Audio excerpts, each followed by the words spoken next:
अस्सलाम वालेकुम स्टूडेंट्स। आज हम केमिस्ट्री 9th क्लास इसका फ़र्स्ट लेक्चर रिकॉर्ड करेंगे। फ़र्स्ट लेक्चर में हम केमिस्ट्री की डेफिनेशन के मुतालिक जानेंगे कि केमिस्ट्री क्या होती है। चैप्टर का नाम जैसा कि आपके सामने मौजूद है, state of matter and phase changes. तो सबसे पहले हम केमिस्ट्री की डेफिनेशन करेंगे। केमिस्ट्री की डेफिनेशन जो कि आपके सामने लिखी हुई है, इसको पढ़ने से पहले हम इसको समझने की कोशिश करेंगे कि केमिस्ट्री किस चीज़ का नाम है। तो केमिस्ट्री हमारे इर्द गिर्द मौजूद हर एक चीज़, जो भी चीज़ हमारे इर्द गिर्द मौजूद है, चाहे वो सॉलिड स्टेट में है, चाहे वो लिक्विड स्टेट में है या फिर गैस स्टेट में है, उन चीज़ों को पढ़ने का नाम है।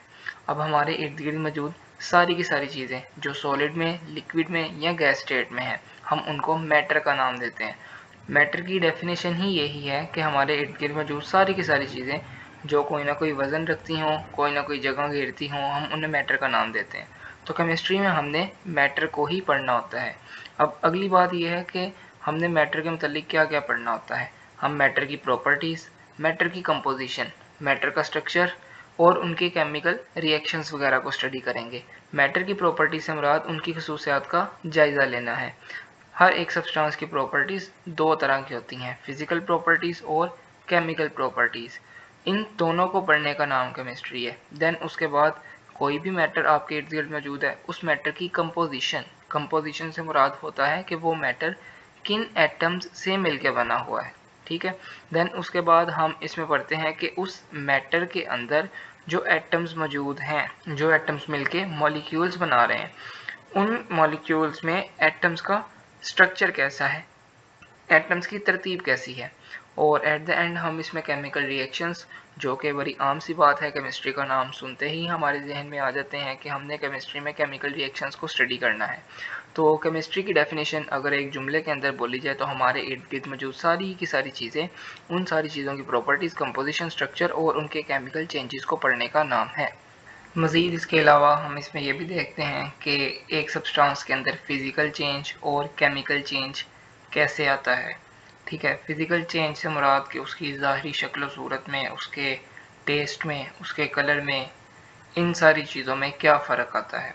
और केमिकल चेंज से मुराद है कि उसकी केमिकल कंपोजिशन के अंदर क्या फ़र्क आता है। इन सब बातों को हम एग्जांपल्स की मदद से समझने की कोशिश करेंगे तो इंशाल्लाह ताला ये हमें बहुत बेहतर तरीके से समझ आ जाएंगी। अगर हम पानी की मदद से केमिस्ट्री की एग्जांपल को समझने की कोशिश करें तो हमारे लिए इसको समझना मज़ीद आसान हो जाएगा। पानी जो कि मैटर की ही एक एग्जांपल है, अगर हम इसकी फ़िज़िकल प्रॉपर्टीज़ की बात करें तो हम इसका स्मेल, इसकी टेस्ट और इसका कलर वगैरह बताएंगे, तो ये सारी इसकी फ़िज़िकल प्रॉपर्टीज़ होंगी। इसी तरह अगर हम पानी में कोई दूसरा केमिकल ऐड करते हैं तो उस केमिकल के ऐड करने पर पानी की केमिकल कंपोजिशन के अंदर क्या तब्दीली आती है, मतलब पानी का जो फार्मूला H2O है उसमें क्या तब्दीली आएगी किसी दूसरे केमिकल के ऐड करने पर, उस तब्दीली को पढ़ने का नाम केमिकल चेंज होगा। इसी तरह अगर हम पानी की कंपोजिशन की बात करें तो पानी की केमिकल फार्मूला जो कि H2O होता है, उससे हमें ये इन्फॉर्मेशन मिलती है कि पानी के अंदर 2 हाइड्रोजन एटम हैं और एक पानी के अंदर ऑक्सीजन एटम है। इसी तरह अगर हम स्ट्रक्चर ऑफ वाटर मॉलिक्यूल की बात करें तो पानी के मॉलिक्यूल का स्ट्रक्चर कुछ इस तरह है कि इसके बिल्कुल सेंटर में ऑक्सीजन एटम और उसके साथ आगे 2 हाइड्रोजन एटम मुंसलिक होते हैं और इनके दरमियान में एंगल 104.5 डिग्री होता है।